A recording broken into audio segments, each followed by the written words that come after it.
نیک بیوی۔ بسم اللہ الرحمن الرحیم۔ میرے دینی بہنوں اور بھائیوں، نکاح کرنے کی فضیلت۔ رسول اللہ صلی اللہ تعالی علیہ وسلم نے فرمایا کہ محتاج ہے وہ مرد جس کی بیوی نہ ہو۔ لوگوں نے عرض کیا اگرچہ وہ بہت مال والا ہو تب بھی وہ محتاج ہے؟ آپ صلی اللہ تعالی علیہ وسلم نے فرمایا ہاں، اگرچہ وہ بہت مال والا ہو۔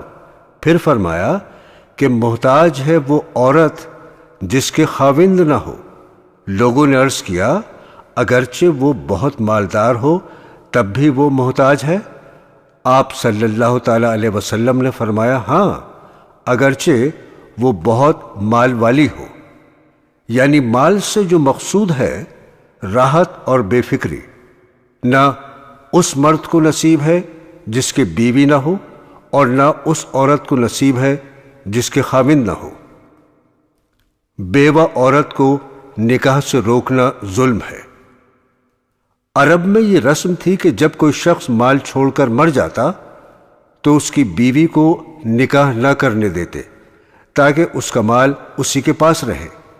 یہ رسم ہندوستان میں بھی ہے کہ بیوہ کا نکاح نہیں کیا جاتا، تو اکثر اس کی یہی وجہ ہوتی ہے کہ اس کی جائیداد علیحدہ کرنا پڑے گی۔ لوگ یوں کہتے ہیں کہ جائیداد اچھی چیز ہے۔ صاحبو، جائیداد تو حقیقت میں عورت کے لیے سخت مصیبت ہے، کیونکہ ان کی جائیداد کی وجہ سے ہر شخص ان پر جان ڈالتا ہے۔ زمین کی وجہ سے عورتوں کو ہمیشہ مصیبت میں دیکھا گیا ہے کہ ہر شخص ان کو اپنی طرف کھینچتا ہے۔ تو صاحبو، ان کو حصہ دے کر ماں باپ کے سپرد کر دو، اپنے گھر میں نہ رکھو، کیونکہ جب تک اپنے گھر میں رکھو گے یہ خیال دل سے نہ نکلے گا۔ تو واجب ہے کہ حصہ دے کر ماں باپ کے سپرد کر دو، خواہ اس کو بٹھا دیں یا کہیں نکاح کر دیں۔ اگر کوئی کہے کہ جہاں شوہر کچھ چھوڑ کر مرے یہ حکم اس کے لیے ہے، اور جہاں کچھ چھوڑ کر ہی نہ مرے، اس صورت میں اگر عورت کو روکا جائے تو قرآن سے ممانعت نہیں معلوم ہوتی، کیونکہ آیت میں نہیں مقید ہے۔ تو اس کا جواب یہ ہے کہ جب مال کے ہوتے ہوئے روکنا جائز نہیں تو بغیر مال کے روکنا بدرجہ اولا جائز نہ ہوگا، کیونکہ گناہ دو قسم کے ہوتے ہیں، ایک تو کسی باعث سے، ایک بغیر کسی باعث کے۔ پہلا کسی درجے میں ہلکا ہے، عقلاً بھی شرعاً بھی، اور دوسرا گناہ بہت بڑا ہے۔ حدیث میں ہے کہ 3 اشخاص کو خدا تعالی بہت ہی قابل نفرت رکھتا ہے: جھوٹا بادشاہ، زناکار بڈھا اور متکبر فقیر۔ اس کی وجہ یہی ہے کہ ان میں ان گناہوں کا کوئی داعی نہیں ہے۔ بادشاہ کو جھوٹ بولنے کی کیا ضرورت ہے؟ جھوٹ اس واسطے لوگ بولا کرتے ہیں کہ اس سے کارروائی کرے۔ بادشاہ کی قدرت کارروائی کے لیے کافی ہے، اس کو جھوٹ بولنے کی کیا ضرورت ہے؟ اسی طرح زنا بوجہ شدت بہا کے ہوتا ہے۔ بڈھے کو کیا مستی سوار ہوئی؟ اگر وہ ضبط کرنا چاہے تو کچھ بھی دشوار نہیں۔ اسی طرح غریب آدمی تکبر کرے تو اس کی حماقت ہے، اس کے پاس بڑا کون سا بہت زیادہ سامان ہے۔ اس سے معلوم ہوا کہ جو گناہ بغیر داعی کے ہو وہ زیادہ گناہ ہے۔ مطلب یہ کہ جب عورت کے پاس مال ہو تو اس وقت حرص کی وجہ سے تقاضا ہو سکتا ہے کہ اس کو بھی حق تعالی نے منع فرمایا ہے، تو جس کے پاس مال بھی نہ ہو وہاں روکنا تو محض پابندی رسم ہے، اس میں روکنے کا کوئی داعی یعنی وجہ بھی موجود نہیں ہے، تو بہت ہی بڑا گناہ ہے۔ شادی شدہ عورت کی حفاظت کیوں ضروری ہے؟ لوگوں کا عام خیال ہے کہ کنواری کی حفاظت زیادہ ضروری ہے، بیاہی ہوئی کی نگہبانی کی ضرورت نہیں۔ یہ خیال غیر مسلموں سے ماخوذ ہے۔ اس کا منشا یہ ہے کہ اگر کنواری سے کوئی بات ہو جاتی ہے تو اس میں بدنامی اور رسوائی ہو جاتی ہے، اور بیاہی ہوئی سے کوئی بات سرزد ہو جاتی ہے تو بدنامی نہیں ہوتی، کیونکہ اس کا تو شوہر ہے، اس کی طرف نسبت کی جائے گی۔ مگر یہ خیال بالکل غلط ہے اور محض جہالت پر مبنی ہے۔ اگر جہالت سے کام لیا جائے تو معلوم ہوگا کہ کنواری کی حفاظت کی اتنی ضرورت نہیں جتنی بیاہی ہوئی کے لیے ضروری ہے، اور راز اس میں یہ ہے کہ قدرتی طور پر کنواری کے شرم و حجاب بہت ہوتا ہے، تو اس کے ساتھ ایک طبعی معنی موجود ہے، اور بیاہی ہوئی کی طبیعت کھل جاتی ہے، اس کے ساتھ یہ طبعی معنی نہیں رہتا۔ نیز کنواری کو علاوہ معنی طبعی کے خوف فضیحت بھی زیادہ ہوتا ہے، اور بیاہی ہوئی کو اتنا خوف نہیں ہوتا، کیونکہ کنواری میں تو کوئی آڑ نہیں اور اس میں شوہر کی آڑ ہے، اس کا فعل اس کی طرف منسوب ہو سکتا ہے، اس لیے بیاہی ہوئی کی طبیعت برے کاموں پر کنواری سے زیادہ ہونی چاہیے۔ یتیم بچوں کی پرورش کے لیے بیوہ عورت کا نکاح نہ کرنا گناہ نہیں۔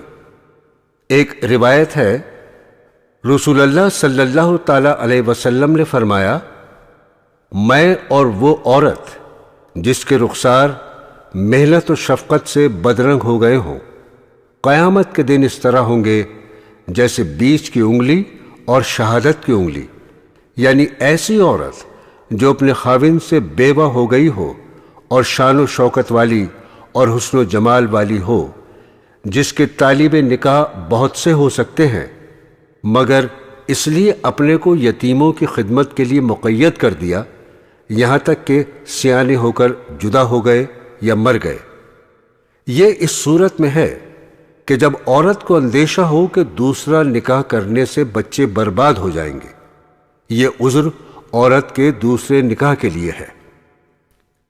بالغ عورت کا نکاح اس کی رضامندی کے بغیر درست نہیں ہے۔ ابو سعید رضی اللہ تعالی عنہ سے روایت ہے کہ ایک شخص اپنی بیٹی کو نبی کریم صلی اللہ تعالی علیہ وسلم کے پاس لایا اور عرض کیا، یہ میری بیٹی نکاح سے انکار کرتی ہے۔ آپ صلی اللہ تعالی علیہ وسلم نے اس لڑکی سے فرمایا، نکاح کے بارے میں اپنے باپ کا کہنا مان لے۔ اس نے عرض کیا، قسم ہے اس ذات کی جس نے آپ صلی اللہ تعالی علیہ وسلم کو سچا دین دے کر بھیجا، میں نکاح نہ کروں گی جب تک آپ مجھے یہ نہ بتلا دیں کہ خاوند کا حق بیوی کے ذمے کیا ہے۔ آپ صلی اللہ تعالی علیہ وسلم نے فرمایا کہ ہر جائز معاملے میں خاوند کی اطاعت کرو۔ اس نے عرض کیا، قسم ہے اس ذات کی جس نے آپ کو سچا دین دے کر بھیجا، میں کبھی نکاح نہ کروں گی۔ آپ صلی اللہ تعالی علیہ وسلم نے فرمایا، عورتوں کا نکاح جب وہ شرعاً با اختیار ہوں بغیر ان کی اجازت کے مت کرو۔ برادران اسلام، اس کا عذر یہ تھا، یعنی اس لڑکی کا، کہ اس کو امید نہ تھی کہ خاوند کا حق ادا کر سکوں گی۔ آپ صلی اللہ تعالی علیہ وسلم نے اس کو مجبور نہیں فرمایا۔ اس سے معلوم ہوا کہ اگر نکاح سے روکنے والا کوئی معقول عذر ہو تو اس حالت میں نکاح ضروری نہیں رہتا۔ شوہر کی اطاعت۔ ایک روایت کے مطابق رسول اللہ صلی اللہ تعالی علیہ وسلم نے فرمایا، قسم ہے اس ذات پاک کی جس کے ہاتھ میں محمد صلی اللہ تعالی علیہ وسلم کی جان ہے، عورت اپنے پروردگار کا حق ادا نہ کرے گی جب تک اس شوہر کا حق ادا نہ کرے گی۔ یعنی صرف نماز روزہ رکھ کر یوں سمجھ بیٹھیں کہ میں نے اللہ تعالیٰ کا حق ادا کر دیا، وہ حق بھی پورا ادا نہ ہوا۔ حضرت ابو ہریرہ رضی اللہ تعالی عنہ سے روایت ہے کہ رسول اللہ صلی اللہ تعالی علیہ وسلم نے فرمایا، اگر میں کسی کو حکم دیتا کہ کسی کو سجدہ کرے تو بیوی کو حکم دیتا کہ وہ شوہر کو سجدہ کرے۔ اس سے کتنا بڑا حق شوہر ثابت ہوتا ہے۔ ایک اور روایت کے مطابق رسول اللہ صلی اللہ تعالی علیہ وسلم نے فرمایا، اس عورت کی نماز اس کے سر سے اوپر نہیں جاتی، یعنی قبول نہیں ہوتی جو اپنے خاوند کی نافرمانی کرے جب تک کہ وہ اس سے باز نہ آ جائے۔ شوہر کے حقوق۔ زوجہ کے ذمے شوہر کے حقوق یہ ہیں: 1، اس کی اطاعت اور ادب و خدمت اور دلجوئی رضا جوئی پورے طور سے بجا لائے، البتہ غیر شرعی امر میں عذر کر دے۔ 2، اس کی گنجائش سے زیادہ اس پر فرمائش نہ کرے۔ 3، اس کا مال بلا اجازت خرچ نہ کرے۔ 4، اس کے عزیز و اقارب کے ساتھ سختی نہ کرے جس سے شوہر کو رنج پہنچے، بالخصوص شوہر کے ماں باپ کو اپنا مخدوم سمجھ کر ادب و تعظیم سے پیش آئے۔ 5، اس کے مقدور سے یعنی اس کی حیثیت سے زیادہ نان و نفقہ طلب نہ کرے۔ 6، بغیر اجازت شوہر کے کسی کو گھر نہ آنے دے۔ 7، نفل نماز بغیر اس کی اجازت کے نہ پڑھے اور نفل روزہ بغیر اس کی اجازت کے نہ رکھے۔ 8، اگر صحبت کے لیے بلائے بغیر معنی شرعی کے اس سے انکار نہ کرے۔ 9، اپنے خاوند کو بوجہ افلاس یا بدصورتی کے حقیر نہ سمجھے۔ 10، اگر کوئی امر خلاف شرع خاوند میں دیکھے ادب سے منع کرے۔ 11، اس کا نام لے کر نہ پکارے۔ 12، کسی کے روبرو خاوند کی شکایت نہ کرے۔ 13، اس کے سامنے زبان درازی نہ کرے۔ 14، اس کے عزیز و اقارب سے تکرار نہ کرے۔ پردے کے احکام و مسائل۔ حضرت ابو موسیٰ اشعری رضی اللہ تعالی عنہ سے روایت ہے کہ رسول اللہ صلی اللہ تعالی علیہ وسلم نے فرمایا، جو عورت عطر لگا کر مردوں کے پاس سے گزرے تاکہ وہ اس کی خوشبو سونگھیں، وہ عورت زناکار ہے، اور ہر آنکھ جو اس کو دیکھے گنہگار ہے۔ حضرت عمر رضی اللہ تعالی عنہ سے روایت ہے کہ رسول اللہ صلی اللہ تعالی علیہ وسلم نے فرمایا، جب کوئی شخص عورت سے تنہائی میں ملتا ہے تو ان کے ساتھ تیسرا شیطان ہوتا ہے۔ عقبہ بن عامر رضی اللہ تعالی عنہ سے روایت ہے کہ رسول اللہ صلی اللہ تعالی علیہ وسلم نے فرمایا، عورتوں کے پاس آنے جانے سے بچو۔ کسی نے کہا، یا رسول اللہ صلی اللہ تعالی علیہ وسلم، شوہر کے بھائی کا کیا حکم ہے؟ حضور نے فرمایا، شوہر کا بھائی دیور تو موت ہے۔ باریک اور چست کپڑا پہننے کی ممانعت۔ رسول اللہ صلی اللہ تعالی علیہ وسلم نے فرمایا کہ میں نے ایسی دوزخی عورتوں کو نہیں دیکھا، یعنی میرے زمانے سے پیچھے ایسی عورتیں پیدا ہوں گی کہ کپڑے پہنے ہوں گی اور ننگی ہوں گی، یعنی نام کو بدن پر کپڑا ہوگا لیکن کپڑا باریک اس قدر ہوگا کہ تمام بدن نظر آئے گا، اور اترا کر بدن کو مٹکا کر چلیں گی، اور بالوں کے اندر موباف یعنی ربن جو کپڑے کا ہوتا ہے، ایک بالوں کو لپیٹ کر اس طرح باندھیں جس سے بال بہت سے معلوم ہوں، جیسے اونٹ کا کوہان ہوتا ہے۔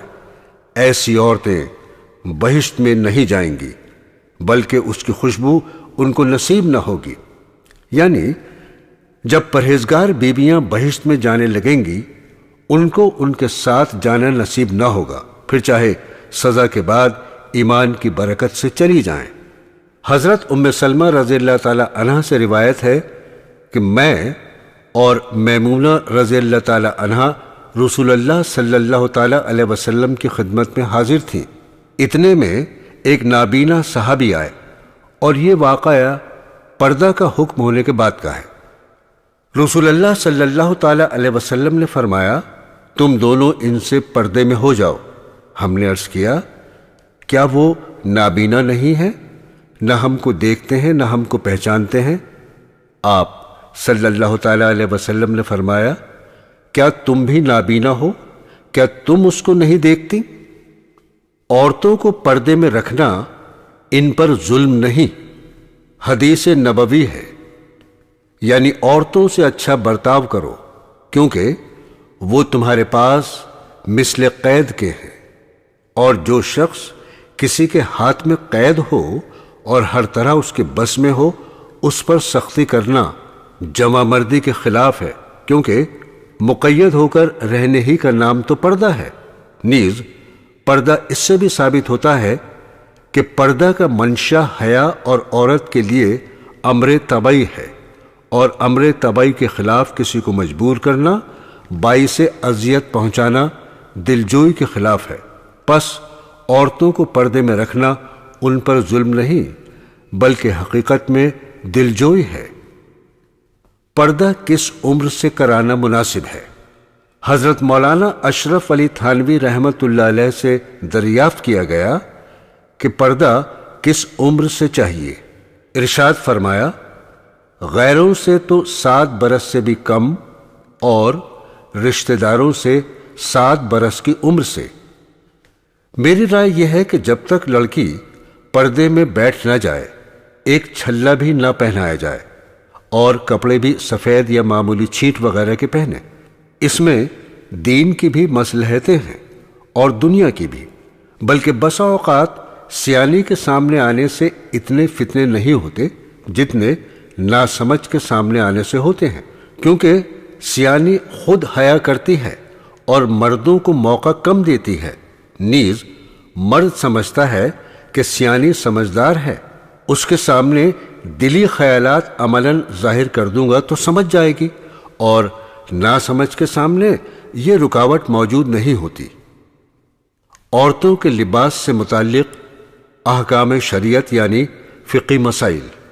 مسئلہ: بہت باریک کپڑا جیسے ململ، جالی، آب رواں ان کا پہننا اور ننگے رہنا دونوں برابر ہے۔ حدیث شریف میں آیا ہے، بہت ہی کم کپڑا پہننے والی عورتیں قیامت کے دن ننگی سمجھی جائیں گی، اگرچہ کرتا دوپٹہ دونوں باریک ہوں تو یہ تو اور بھی غضب ہے۔ مسئلہ: مردانہ جوتا پہننا اور مردانی صورت بنانا جائز نہیں۔ حضرت صلی اللہ تعالی علیہ وسلم نے ایسی عورتوں پر لعنت فرمائی۔ مسئلہ: عورت کو سارا بدن سر سے پیر تک چھپائے رکھنے کا حکم ہے، غیر محرم کے سامنے کھولنا درست نہیں، البتہ بوڑھی عورت کو صرف منہ اور ہتھیلی اور ٹخنے سے نیچے پیر کھولنا درست ہے، اور باقی بدن کھولنا کسی طرح درست نہیں ہے۔ ماتھے پر سے اکثر دوپٹہ سرک جاتا ہے اور اس طرح غیر محرم کے سامنے آ جاتی ہے، یہ جائز نہیں۔ غیر محرم کے سامنے ایک بال بھی نہیں کھولنا چاہیے، بلکہ جو بال کنگھی میں ٹوٹتے ہیں اور کٹے ہوئے ناخن بھی کسی ایسی جگہ ڈالے کہ کسی غیر محرم کی نگاہ نہ پڑے، نہیں تو گنہگار ہوگی۔ اسی طرح اپنے بدن کے کسی حصے یعنی ہاتھ پاؤں وغیرہ کو نامحرم مرد کے بدن سے لگانا درست نہیں۔ مسئلہ: جوان عورت کو غیر مرد کے سامنے اپنا منہ کھولنا درست نہیں، نہ ایسی جگہ کھڑی ہونا جہاں کوئی دوسرا دیکھ سکے۔ اس سے معلوم ہو گیا کہ نئی دلہن کی منہ دکھائی و نمائی کا جو دستور ہے، کنبے کے سارے مرد آ کر دیکھتے ہیں، یہ ہرگز جائز نہیں اور بڑا گناہ ہے۔ مسئلہ: ناف سے لے کر رانوں تک کے نیچے تک کا بدن کسی عورت کے سامنے بھی کھولنا درست نہیں۔ بعضی عورتیں ننگے سامنے نہاتی ہیں، یہ بڑی بے غیرتی اور ناجائز بات ہے۔ مسئلہ: اپنے پیر کے سامنے آنا ایسا ہی ہے جیسے کسی غیر محرم کے سامنے آنا، اس لیے یہ بھی جائز نہیں ہے۔ اسی طرح لے پالک لڑکا، کسی دوسرے کا بیٹا جس کو گود لے لیا ہو، بالکل غیر ہوتا ہے۔ لڑکا بنانے سے سچ مچ لڑکا نہیں بن جاتا، سب کو اس سے وہی برتاؤ کرنا چاہیے جو بالکل غیروں کے سامنے ہوتا ہے۔ اس طرح جو نامحرم رشتہ دار ہیں جیسے دیور، جیٹھ، بہنوئی، نندوئی، چچازاد، پھوپھیزاد اور ماموزاد بھائی بہن وغیرہ سب شرع میں غیر ہیں، سب سے گہرا پردہ کرنا چاہیے۔ مسئلہ: زمانہ حمل میں اگر دائی سے پیٹ ملوانا ہو تو ناف سے نیچے کا بدن کھولنا درست نہیں، دوپٹہ وغیرہ ڈال لینا چاہیے۔ بلا ضرورت دائی کو بھی دکھانا جائز نہیں ہے۔ یہ جو دستور ہے کہ پیٹ ملتے وقت دائی بھی دیکھتی ہے اور دوسرے گھر کی تمام عورتیں، ماں بہن وغیرہ بھی دیکھتی ہیں، یہ بالکل جائز نہیں۔ مسئلہ: جتنے بدن کا دیکھنا جائز نہیں وہاں ہاتھ لگانا بھی جائز نہیں۔ اس لیے نہاتے وقت اگر بدن بھی نہ کھولے تب بھی نائن وغیرہ سے رانے ملوانا درست نہیں، اگرچہ کپڑے کے اندر ہاتھ ڈال کر ملے۔ البتہ اگر نائن اپنے ہاتھ میں کیسا یعنی گلوز پہن کر کپڑے کے اندر ہاتھ ڈال کر ملے تو یہ جائز ہے۔ مسئلہ: ہیجڑے اور اندھے کے سامنے آنا بھی جائز نہیں ہے۔ مسئلہ: اگر کوئی مجبوری ہو تو ضرورت کے موافق اپنا بدن دکھلا دینا درست ہے۔ مثلا ران میں پھوڑا ہے تو صرف پھوڑے کی جگہ کھولو، زیادہ ہرگز نہ کھولو۔ اس کی صورت یہ ہے کہ پرانا پاجامہ اور چادر پہن لو اور پھوڑے کی جگہ پھاڑ دو یا کاٹ دو۔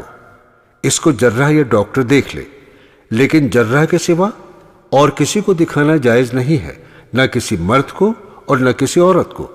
البتہ اگر ناف اور زانو کے درمیان نہ ہو، کہیں اور ہو تو عورت کو دکھلانا درست ہے۔ اسی طرح عمل لیتے وقت صرف ضرورت کے مطابق دکھانا چاہیے۔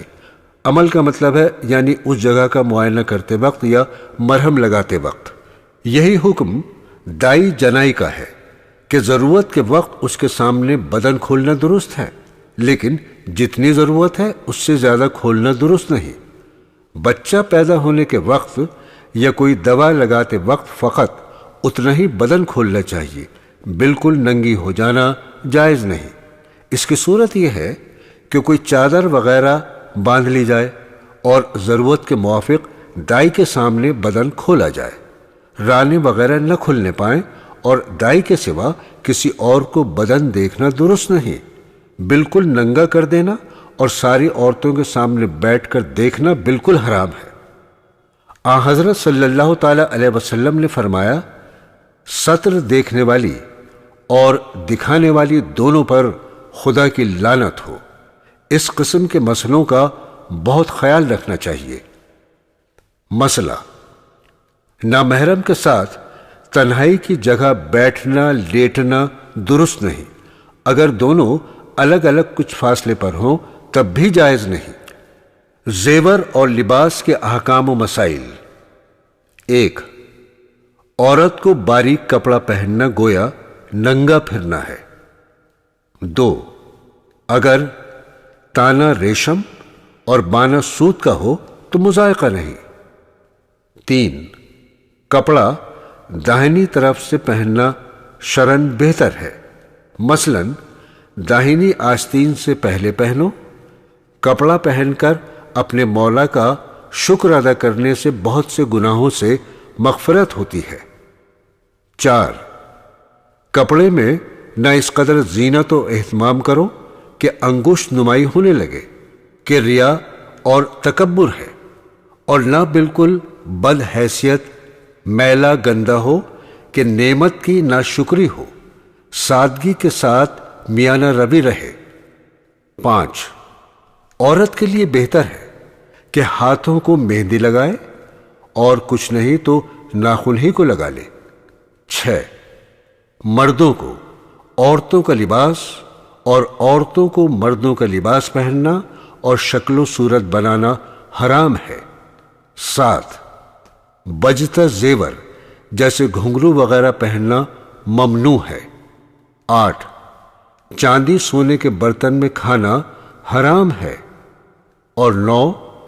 عورت کو احتیاط ضروری ہے کہ غیر مرد کے کان میں اس کی آواز نہ پڑے۔ اور اب پیش ہے حیض کا بیان۔ ہر مہینے اندام نہانی سے معمولی خون آتا ہے، اس کو حیض یا ماہواری کہتے ہیں۔ اس کی کم سے کم مدت 3 دن 3 رات ہے۔ اگر کسی کو 3 دن 3 رات سے کم یا اس سے زیادہ حیض آیا تو وہ حیض نہیں بلکہ کسی بیماری کی وجہ ہو سکتا ہے۔ مسئلہ: حیض کے زمانے میں نماز پڑھنا، روزہ رکھنا درست نہیں۔ اتنا فرق ہے کہ نماز تو بالکل معاف ہو جاتی ہے، پاک ہونے کے بعد اس کی قضا واجب نہیں ہوتی، لیکن روزہ معاف نہیں ہوتا، پاک ہونے کے بعد قضا رکھنی پڑے گی۔ نفاس کا بیان۔ بچہ پیدا ہونے کے بعد اندام نہانی سے جو خون آتا ہے اس کو نفاس کہتے ہیں۔ اس کی زیادہ سے زیادہ مدت 40 دن ہے اور کم سے کم کوئی حد نہیں۔ اگر کسی کو آدھ گھڑی آ کر بند ہو جائے وہ بھی نفاس ہے۔ مسئلہ: نفاس میں بھی نماز بالکل معاف ہے، روزہ معاف نہیں بلکہ اس کی قضا رکھنا چاہیے۔ زمانہ حیض میں ذکر اللہ۔ مسئلہ: حیض کے زمانے میں مستحب ہے کہ نماز کے وقت وضو کر کے کسی پاس جگہ تھوڑی دیر بیٹھ کر اللہ اللہ کیا کرے تاکہ نماز کی عادت چھوٹ نہ جائے اور پاک ہونے کے بعد نماز سے گھبرائے نہیں۔ مسئلہ: حیض اور نفاس کے ایام میں کلمہ اور درود شریف پڑھنا اور خدا تعالیٰ کا نام لینا، استغفار پڑھنا یا کوئی اور وظیفہ پڑھنا منع نہیں ہے، یہ سب درست ہے۔ اغلاط العوام متعلق حیض۔ مسئلہ: مشہور ہے کہ زچہ جب تک غسل نہ کرے اس کے ہاتھ کی کوئی بھی چیز کھانا درست نہیں، یہ بھی غلط ہے۔ حیض و نفاس میں ہاتھ ناپاک نہیں ہوتے۔ مسئلہ: بعض عوام کہتے ہیں کہ چلے کے اندر، چلے کا مطلب ہے زچہ کا 40ویں دن نہانا، زچہ خانے میں خاوند کو نہیں جانا چاہیے، سو اس کی کوئی بھی اصل نہیں ہے۔ مسئلہ: عوام کہتے ہیں جو عورت حالت حیض میں ہو اور زچہ مر جائے اس کو دوبارہ غسل دینا چاہیے، یہ بھی محض بے اصل ہے۔ مسئلہ: عام عورتیں زچہ خانے میں 40 روز تک نماز پڑھنا جائز نہیں سمجھتی، اگرچہ پہلے ہی پاک ہو جائیں، سو یہ بالکل دین کے خلاف ہے۔ 40 دن نفاس کی زیادہ سے زیادہ مدت ہے، باقی اصل مدت کی کوئی حد نہیں ہے۔ جس وقت پاک ہو جائے غسل کر کے فوراً نماز شروع کر دے۔ اسی طرح اگر 40 دن میں بھی خون موقوف نہ ہو تو 40 دن کے بعد پھر اپنے آپ کو پاک سمجھ کر نماز شروع کر دے۔ زکوٰۃ کے احکام و مسائل۔ 1. حضرت عائشہ صدیقہ رضی اللہ تعالی عنہ سے روایت ہے کہ میں نے سنا رسول اللہ صلی اللہ تعالی علیہ وسلم سے آپ فرماتے تھے، نہیں مخلوط ہوتی زکوٰۃ کسی مال میں کبھی مگر کہ ہلاک کر دیتی ہے وہ اس مال کو۔ 2.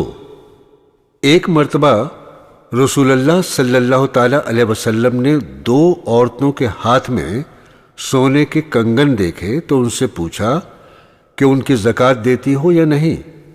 انہوں نے عرض کیا نہیں۔ تب آپ صلی اللہ تعالی علیہ وسلم نے فرمایا، کیا تم کو پسند ہے کہ اس کے بدلے میں تم کو آگ کے کنگن پہنائے جائیں؟ انہوں نے عرض کیا نہیں۔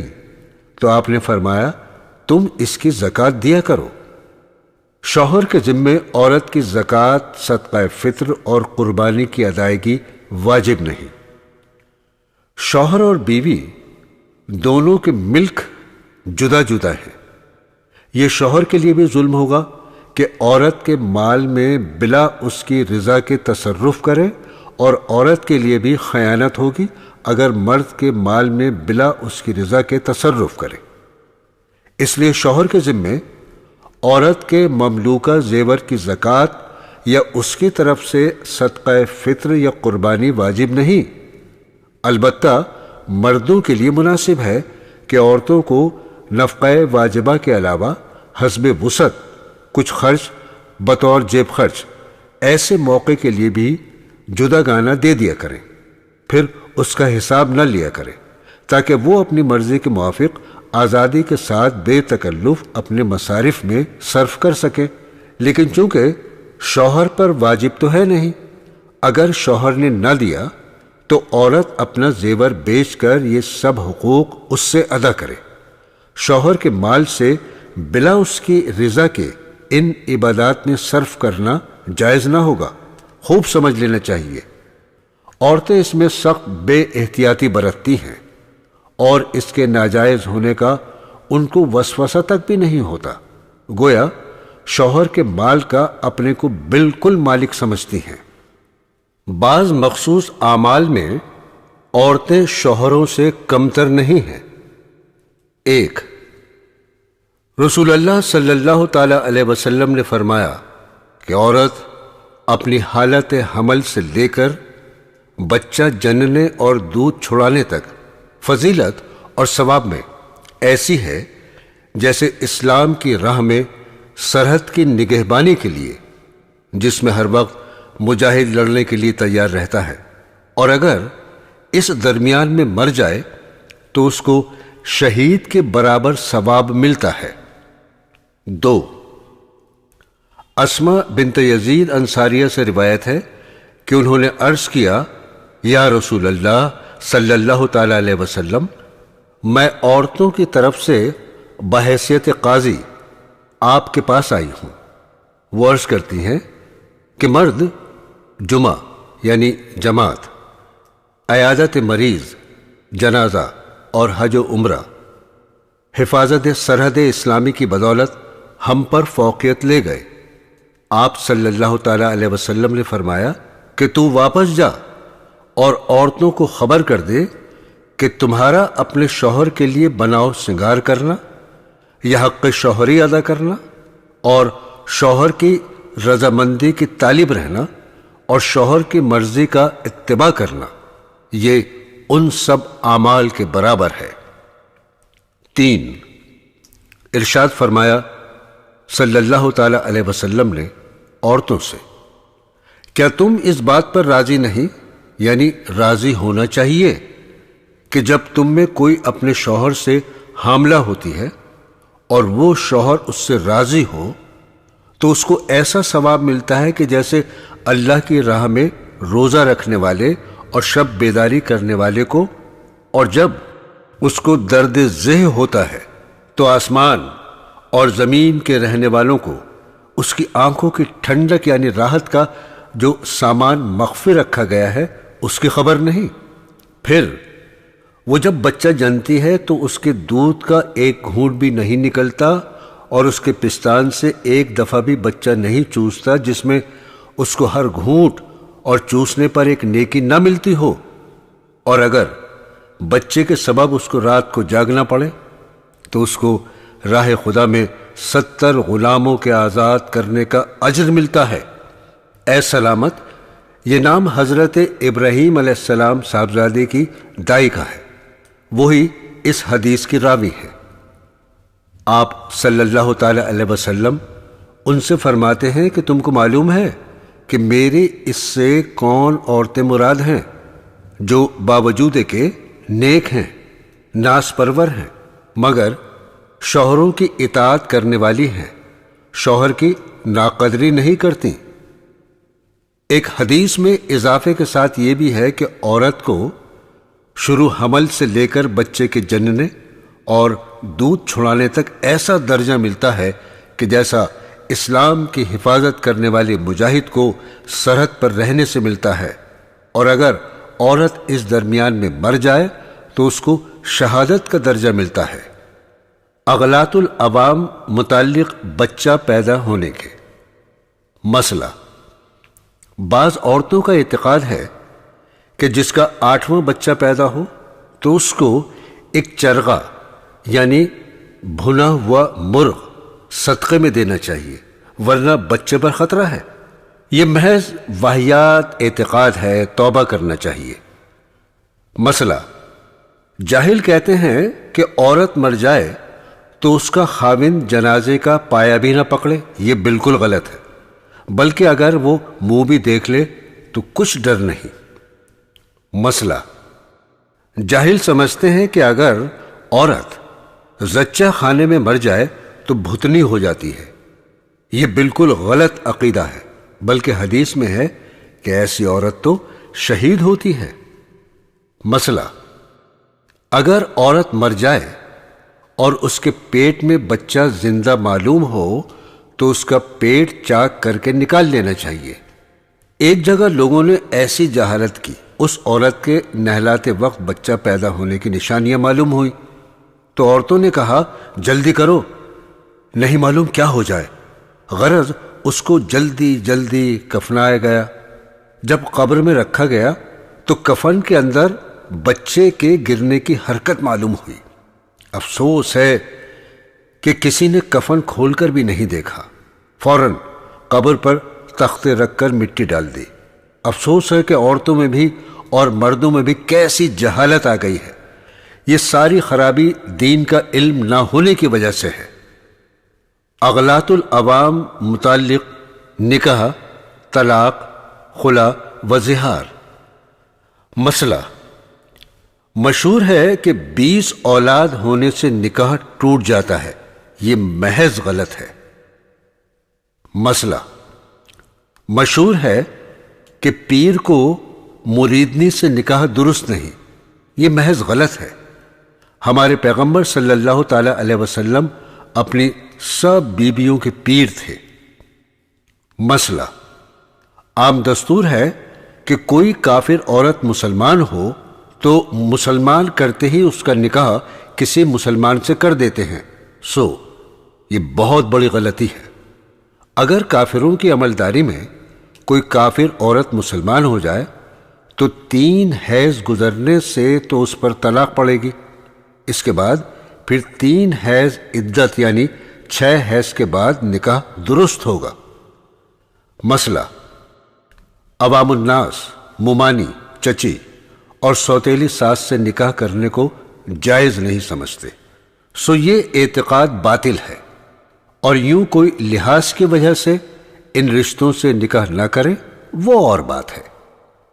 مسئلہ: بعض عوام سمجھتے ہیں کہ غصے میں یا دھمکانے کی نیت سے اگر طلاق دے دے تو طلاق نہیں پڑتی۔ یہ غلط ہے۔ مسئلہ: عوام میں مشہور ہے کہ دونوں عیدوں کے درمیان نکاح نہ کیا جائے کیونکہ میاں بیوی کا نباہ نہیں ہوتا۔ یہ خیال خلاف شریعت ہے۔ حضرت عائشہ صدیقہ رضی اللہ تعالی عنہ کا نکاح شوال میں ہوا تھا۔ اس سے زیادہ بابرکت نکاح کس کا ہوگا؟ مسئلہ: بعض عورتیں یہ سمجھتی ہیں کہ اگر نئی دلہن اپنے گھر یا صندوق وغیرہ کو قفل لگاوے تو اس کے گھر کا تالا لگ جاتا ہے، یعنی وہ ویران ہو جاتا ہے۔ یہ خیال بالکل غلط ہے۔ مسئلہ: بعض عورتیں ایسی عورت کے پاس کہ جس کے بچے اکثر مر جاتے ہیں خود جانے اور بیٹھنے سے رکتی ہیں، اور اپنے بچوں کو بھی ایسی جگہ جانے سے روکتی ہیں، اور یوں کہتی ہیں کہ مرت بیائی لگ جائے گی۔ یہ بہت ہی بری بات ہے۔ ایسا کرنے سے گناہ ہوتا ہے۔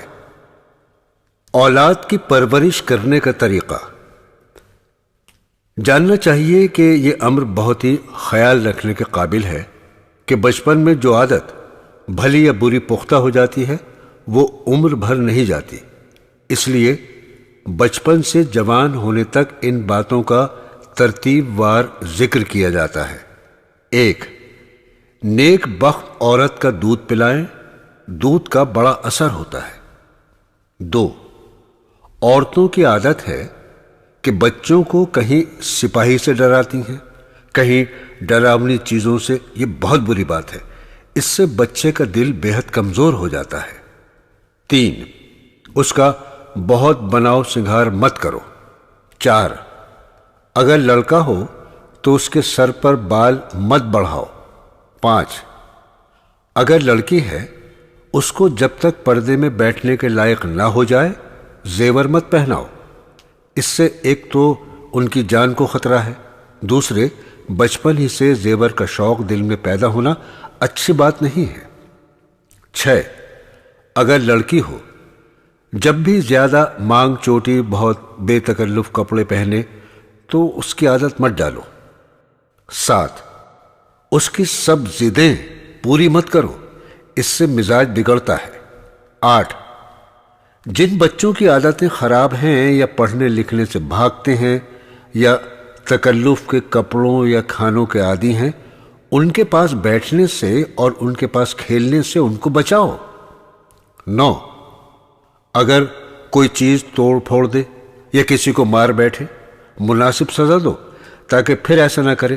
ایسی باتوں میں پیار اور لاڈ ہمیشہ بچوں کو کھو دیتا ہے۔ 10، جب بچے سے کوئی بات خوبی کی ظاہر ہو اس پر خوب شاباش دو، پیار کرو، بلکہ اس کو کچھ انعام دو تاکہ اس کا دل بڑھے، اور جب اس کی بری بات دیکھو اول تنہائی میں اس کو سمجھاؤ اور کہو دیکھو بیٹا یہ بہت بری بات ہے، دیکھنے والے کیا کہتے ہوں گے اور جس کو خبر ہوگی وہ دل میں کیا کہے گا، خبردار پھر مت کرنا۔ نیک بخت لڑکے ایسا نہیں کیا کرتے، اور پھر وہی کام کرے تو مناسب سزا دو۔ 11، ان باتوں سے ان کو نفرت دلاتے رہو، غصہ کرنا، جھوٹ بولنا، کسی کو دیکھ کر جلنا یا ہرس کرنا، چوری کرنا، چغلی کھانا، اپنی بات پر اڑے رہنا، بے فائدہ بے فضول باتیں کرنا، بے بات ہنسنا یا زیادہ ہنسنا، دھوکہ دینا، بھلی بری بات کا نہ سوچنا، اور جب ان باتوں میں سے کوئی بات ہو جائے تو فوراً اس کو روکو اور اس پر اس کو تنبیہ کرو۔ 12، کسی وقت ان کو نیک لوگوں کی حکایتیں سنایا کرو۔ 13، ان کو ایسی کتابیں مت دو جن میں عشق و عاشقی کی باتیں یا شرع کے خلاف مضمون ہو یا بیہودہ قصے غزلیں وغیرہ ہوں۔ 14، آتش بازی یا باجا یا فضول چیزیں خریدنے کے لیے پیسے مت دو۔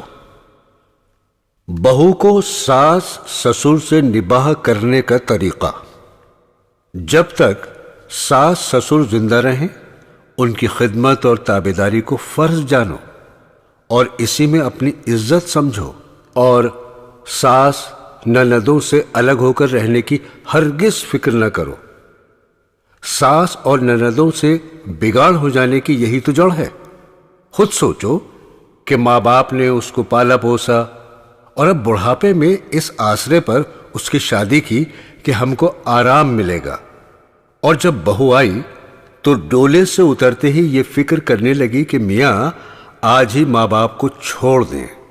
پھر جب ماں کو معلوم ہوتا ہے کہ یہ بیٹے کو ہم سے چھڑاتی ہے تو فساد برپا ہو جاتا ہے۔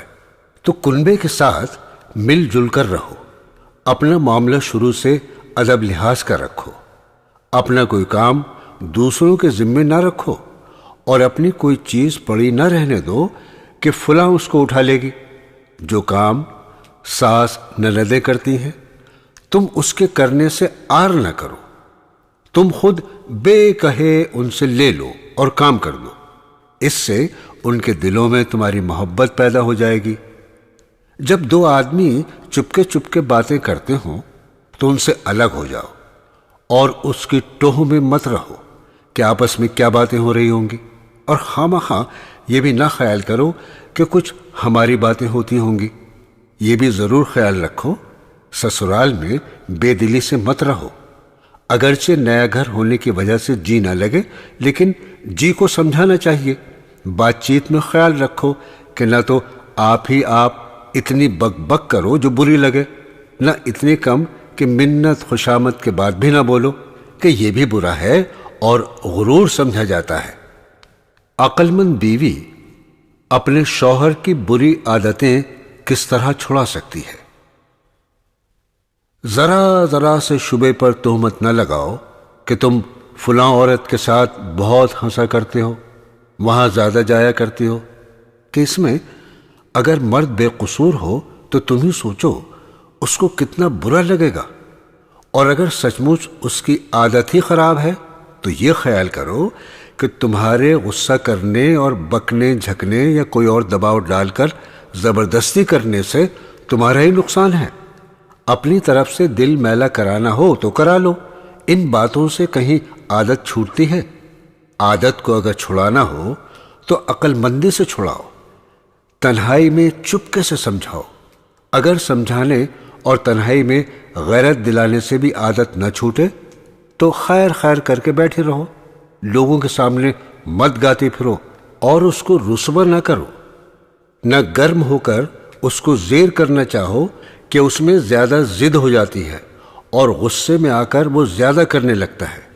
اگر تم غصہ کرو گی اور لوگوں کے سامنے بک بک کر رسوا کرو گی تو جتنا تم سے بولتا تھا اتنا بھی وہ نہیں تم سے بولے گا، پھر اس وقت تم روتی پھرو گی۔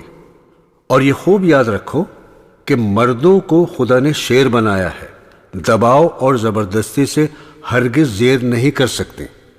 ان کے زیر کرنے کی بہت آسان ترکیب خوشامد اور تابعداری ہے۔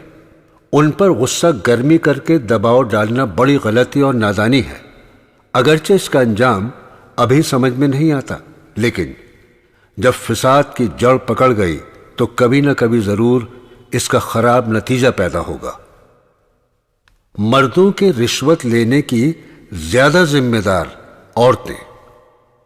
عورتوں کی فضول خرچیوں کی بدولت بالخصوص پان اور لباس و آرائش اور رسوم اور تقریبات کی وجہ سے مسلمان پنپنے نہیں پاتے اور ان کے گھر کو، جائیداد کو، تجارت کو گھن سا لگ رہا ہے کہ آہستہ آہستہ بالکل خاتمہ ہو جاتا ہے، بلکہ ان اخراجات کی بدولت دنیا کے ساتھ ان کا دین تک برباد ہوتا ہے۔ ملازم مردوں کے زیادہ حصے کے رشوت لینے کی ذمہ دار عورتوں کی یہی فضول خرچیاں ہیں، ورنہ اکثر گھروں میں دنیا کی بھی رونق رہے اور مردوں کا تقوی بھی محفوظ رہے۔ بلکہ اگر عورت ذرا مضبوطی اختیار کرے تو مرد کو مجبوراً متقی بننا پڑے۔ بہت نظائر ایسے موجود ہیں کہ عورتوں نے مردوں پر زور دیا کہ اگر تم رشوت نہ چھوڑو گے تو ہم تمہاری کمائی کا نہ کھائیں گے نہ پئیں گے۔ ادھر مرد عورت کا تعلق، ادھر سے اس خلوص کی برکت، مجموعے کا اثر یہ ہوا کہ مردوں کو رشوت سے توبہ کرنی پڑی۔ عورت کو چندہ وغیرہ میں شوہر سے مشورہ لینا مناسب ہے۔ عورتوں کو جائز نہیں کہ شوہر کی چیز اس کی اجازت کے بغیر چندے میں دیں، اور جو چیز خود ان کی اپنی ملک ہو اگرچہ شوہر کی اجازت کے بغیر اس کا دینا جائز ہے، مگر حضور صلی اللہ تعالی علیہ وسلم نے فرمایا ہے کہ عورت شوہر سے مشورہ کر کے دے۔ ہر صورت میں مردوں کو اپنی بیویوں کی قدر کرنی چاہیے۔ ہر صورت میں مردوں کو اپنی بیویوں کی دو وجہ سے قدر کرنی چاہیے۔ ایک تو بیوی ہونے کی وجہ سے کہ وہ ان کے ہاتھ قید ہیں، اور یہ بات جوان مردی کے خلاف ہے کہ جو ہر طرح اپنے بس میں ہو اس کو تکلیف پہنچائی جائے۔ دوسرے دین کی وجہ سے۔ نیک بیویوں کی خصلت اور تعریف حدیث شریف کی روشنی میں فرمایا رسول اللہ صلی اللہ تعالی علیہ وسلم نے، ایسی عورت پر اللہ تعالیٰ کی رحمت نازل ہو کہ رات کو اٹھ کر تہجد پڑھے اور اپنے خاندان کو بھی جگائے کہ وہ بھی نماز پڑھے۔ فرمایا رسول اللہ صلی اللہ تعالی علیہ وسلم نے، جس عورت کے 3 بچے مر جائیں اور وہ ثواب سمجھ کر صبر کرے تو بہشت میں داخل ہوگی۔ ایک عورت بولی، یا رسول اللہ صلی اللہ تعالی علیہ وسلم، کہ جس کے 2 بچے ہی مرے ہوں؟ آپ نے فرمایا کہ 2 کا بھی یہی ثواب ہے۔ اور ایک صحابی نے ایک بچے کے مرنے کا پوچھا، آپ صلی اللہ تعالی علیہ وسلم نے اس کے متعلق بھی فرمایا کہ یہی ثواب ہے۔ رسول اللہ صلی اللہ تعالی علیہ وسلم نے فرمایا کہ جو حمل گر جائے وہ بھی اپنی ماں کو گھسیٹ کر بہشت میں لے جائے گا جبکہ ثواب سمجھ کر صبر کرے۔ رسول اللہ صلی اللہ تعالی علیہ وسلم کی خدمت میں ایک عورت حاضر ہوئی۔ اس کے ساتھ 2 بچے تھے، ایک گود میں لے رکھا تھا، دوسرے کی انگلی پکڑی ہوئی تھی۔ آپ نے دیکھ کر ارشاد فرمایا کہ یہ عورتیں اول پیٹ میں بچے کو رکھتی ہیں، پھر جنتی ہیں، پھر ان کے ساتھ کس طرح محبت اور مہربانی کرتی ہیں۔ اگر ان کا برتاؤ خاوندوں سے برا نہ ہوا کرتا تو ان میں جو نماز کی پابند ہوتی بس بہشت میں ہی چلی جایا کرتی۔ تو بیویوں، خدا کی محبت کا ایسا ورد پیدا کرو کہ سب درد اس کے سامنے ہلکے ہو جائیں۔ حضرت حذیفہ کی والدہ کا ذکر۔ حضرت حذیفہ رضی اللہ تعالیٰ عنہ ایک صحابی تھے۔ فرماتے ہیں، میری والدہ نے ایک بار مجھ سے پوچھا، تم کو حضرت صلی اللہ تعالیٰ علیہ وسلم کی خدمت میں گئے ہوئے کتنے دن ہوئے ہیں؟ میں نے بتلایا اتنے دن ہوئے۔ مجھ کو بہت برا بھلا کہا۔ میں نے کہا اب جاؤں گا اور مغرب آپ صلی اللہ تعالیٰ علیہ وسلم کے ساتھ ہی پڑھوں گا اور آپ سے عرض کروں گا کہ میرے لیے اور تمہارے لیے بخشش کی دعا کریں۔ چنانچہ میں گیا اور مغرب اور عشاء پڑھی۔ جب عشاء پڑھ کر آپ صلی اللہ تعالیٰ علیہ وسلم چلے، میں بھی ساتھ ہو لیا۔ میری آواز سن کر فرمایا، حذیفہ ہے؟ میں نے کہا جی ہاں۔ فرمایا کیا کام ہے؟ اللہ تعالیٰ تمہاری اور تمہاری ماں کی بخشش کرے۔ دیکھو کیسی اچھی بیوی تھی، اپنی اولاد کے لیے ان باتوں کا بھی خیال رکھتی تھی کہ حضرت صلی اللہ تعالیٰ علیہ وسلم کی خدمت میں گئے یا نہیں۔ بیویوں، تم بھی اپنی اولاد کو تاکید رکھو کہ بزرگوں کے پاس جا کر بیٹھا کریں، ان سے دین کی باتیں سیکھا کریں، اچھی صحبت کی برکت حاصل کیا کریں۔ اصلاح خواتین۔ رسول اللہ صلی اللہ تعالیٰ علیہ وسلم نے عورتوں کو خطاب کر کے فرمایا، اے عورتوں کے گروہ تم صدقہ دو، اس لیے کہ مجھے دکھلایا گیا ہے کہ تم اہل نار میں سب سے زیادہ ہو۔ عورتوں نے عرض کیا، یا رسول اللہ صلی اللہ تعالی علیہ وسلم، اس کی کیا وجہ ہے؟ فرمایا، تم لعنت ملامت بہت کرتی ہو اور خاوند کی ناشکری کرتی ہو، تمہاری عقل بھی ناقص ہے اور دین بھی۔ ہوشیار مرد کی عقل کو سلب کرنے والا کوئی نہیں دیکھتا۔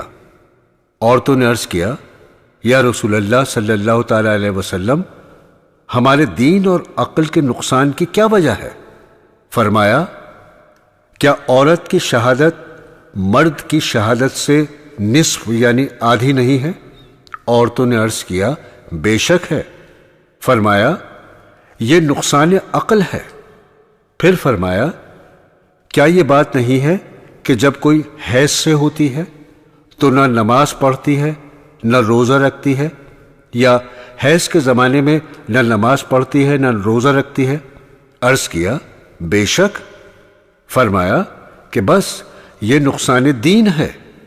اس حدیث میں رسول اللہ صلی اللہ تعالی علیہ وسلم نے عورتوں کے 5 نقائص بیان فرمائے، 2 اضطراری یعنی مجبوری اور 3 اختیاری۔ 2 اضطراری یہ ہیں، نقصان عقل، نقصان دین، اور 3 اختیاری یہ ہیں، اکثار لعن یعنی غیبت، لعن طعن کی کثرت، کفران عشیر یعنی حرص و طمع یعنی لالچ، مرد خادم کی عقل کو سلب کرنا۔ ظاہر ہے کہ نقائص اضطراری کے ازالے کی تو قدرت نہیں ہو سکتی، اور نقائص اختیاری پر مطلع ہونے سے ان کے علاج کی فکر ہو سکتی ہے۔ اس کے باوجود رسول اللہ صلی اللہ تعالی علیہ وسلم نے نقائص اضطراری اس لیے بیان فرمائے کہ عورتوں کے کبر و نخوت کا مرض جاتا رہے، اور منشا اس کی یہ ہے کہ اپنے آپ کو بڑا سمجھنا، اور جہالت خود ایک بڑا نقص ہے۔ یعنی عورتوں میں جب خود عقل اور دین کی کمی ہے تو انہیں کبر و غرور کرنا کس طرح مناسب ہے۔ چنانچہ جن حضرات کے قلب میں حق تعالی شانہ کی عظمت اور کبریائی آ گئی ہے، وہ اپنے آپ کو ہیچ در ہیچ سمجھتے ہیں۔ دوستو، آج کل یہ خبط ہو گیا ہے کہ تھوڑا سا کمال حاصل ہو جاتا ہے تو اپنے آپ کو بڑا سمجھنے لگتے ہیں، اور عورتوں میں یہ مرض زیادہ ہے کہ اگر کوئی عورت ذرا نماز اور تلاوت کی پابند ہو جاتی ہے تو اپنے آپ کو رابعہ سمجھنے لگتی ہے، اور اگر بچوں بچیوں کو پڑھانے بھی لگ گئیں تو پھر اپنے آپ کو کسی طرح حضرت بی بی فاطمہ رضی اللہ تعالی عنہا سے کم نہیں سمجھتی، اور اگر عورتوں کو تعویذ وغیرہ لکھ کر دینے لگیں اور مسئلے کے حل سمجھانے لگیں، پھر تو اپنے آپ کو حضرت عائشہ صدیقہ کے برابر سمجھتی ہیں اور ہر ایک کو حقیر سمجھتی ہیں، اور وجہ اس کی یہ ہے کہ ان کی کسی نے بھی تربیت نہیں کی۔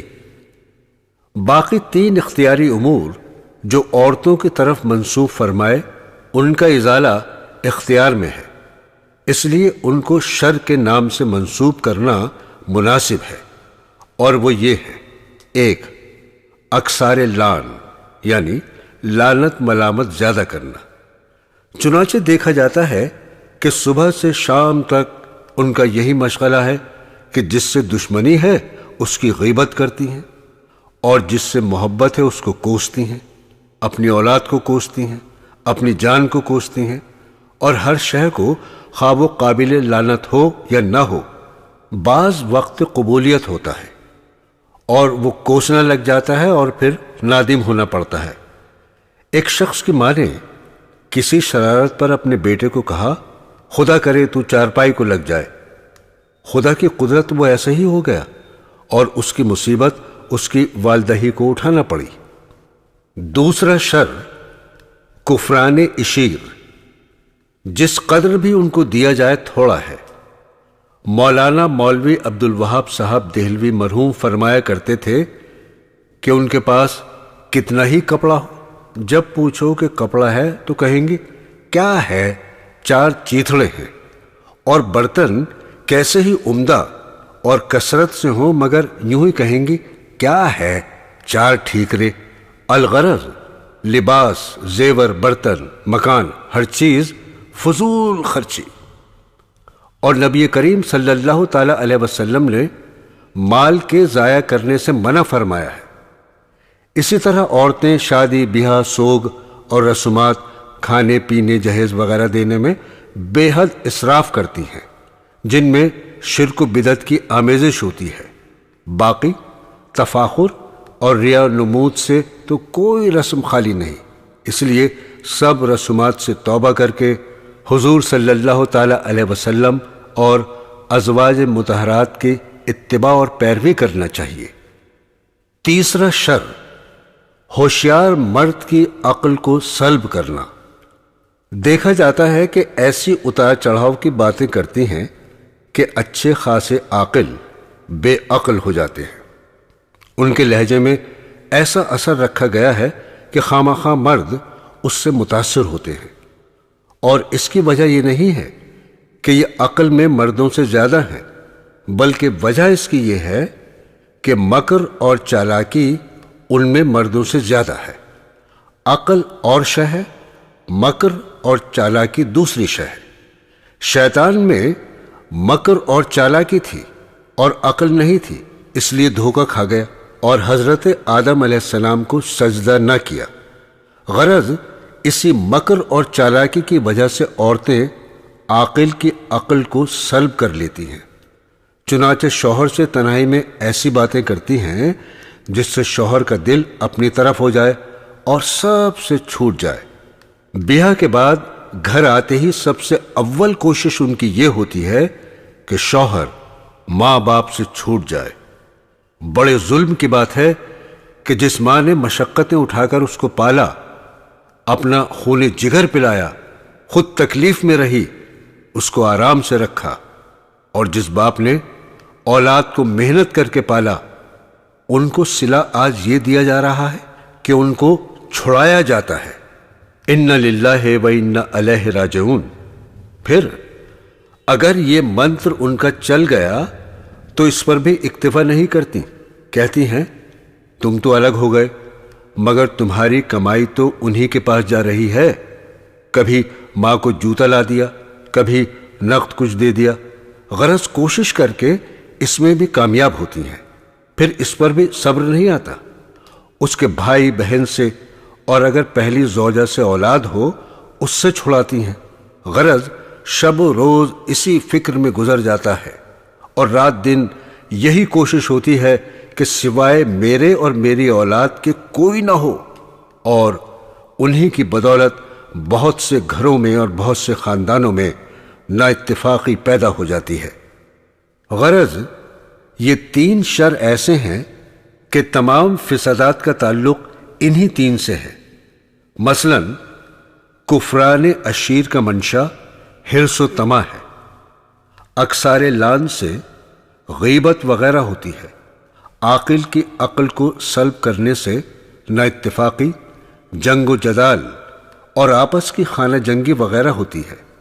پس یہ تینوں واجب الاصلاح ٹھہرے اور طریق اصلاح علم و عمل سے مرکب ہے۔ علمی تو یہ ہے کہ قرآن کے بعد ایسی کتابیں پڑھو جس میں احکام فقہ کے ساتھ امراض قلب مثلا تکبر، حسد اور غیبت وغیرہ کا بھی بیان ہو، کیونکہ اخلاق کی درستی بھی نماز روزے کی طرح ضروری ہے، بغیر اخلاق کے درست ہوئے عبادت اور وظیفہ کچھ کارآمد نہیں۔ حدیث میں ہے کہ جناب رسول اللہ صلی اللہ تعالی علیہ وسلم سے عرض کیا گیا کہ فلانی عورت بہت عبادت کرتی ہے، راتوں کو جاگتی ہے، لیکن اپنے ہمسایوں کو ستاتی ہے۔ فرمایا وہ دوزخی ہے۔ اور ایک دوسری عورت کی نسبت عرض کیا کہ وہ عبادت زیادہ نہیں کرتی مگر ہمسایوں سے حسن سلوک کرتی ہے۔ فرمایا وہ جنتی ہے۔ میرے دینی بہنوں اور بھائیوں، معالجے کا عملی جزو یہ ہے کہ زبان کو روک لو، کوئی برا کہے یا بھلا ہرگز مت بولو، اس سے شوہر کی ناشکری، عاقل کی عقل کو سلب کرنا، لعن طعن، حسد، غیبت وغیرہ کی کثرت، سب امراض جاتے رہیں گے، کیونکہ جب زبان روک لی جائے گی اور اس قوت سے کام نہ لیا جائے گا تو یہ تمام امراض ختم ہو جائیں گے۔ دوسرے یہ کہ ایک قوت مقرر کر کے یہ سوچا کرو کہ دنیا کیا چیز ہے اور یہ دنیا چھوٹنے والی ہے۔ موت کا اور موت کے بعد جو امور پیش آنے والے ہیں، جیسے قبر اور منکر نکیر کا سوال، اور اس کے بعد قبر سے اٹھنا، حساب کتاب، پل صراط پر چلنا، سب روزانہ سوچا کرو۔ اس سے حب جاہ، حب مال، تکبر، حرص اور اس کے فروغ، غیبت، حسد وغیرہ، اس سے سب امراض جاتے رہیں گے۔ اب دعا کرنی چاہیے کہ اللہ تعالی ہم سب کو توفیق عطا فرمائے، آمین ثم آمین۔